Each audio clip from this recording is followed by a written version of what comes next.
ายไอ้บ้านเหรอสบายดีคอยชื่อทายุโรน้องควายเล่เจเล่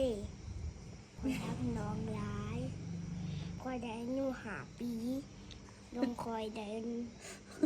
1 เดือน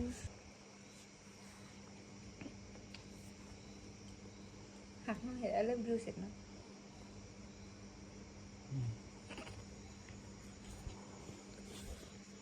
ดูไซส์คอยทักน้องคอย เดี๋ยวพอวันนึง2-3มันลูกก็เบ้าเอง คอยทักน้องใครร้ายมั่วเลย เท่าเจเล่เอ้ยเบิ่งอายเด้อใหญ่มาฮักอายเด้อว่าจิเนาะ พาเจเล่มึงไอนายมาเลย จุกแก้มนั่นเหรอ ใหญ่มากก็ฮักอายเด้อว่าจิเนาะ จุกแก้มนั่นเหรอจุกแก้มนั่นเหรอ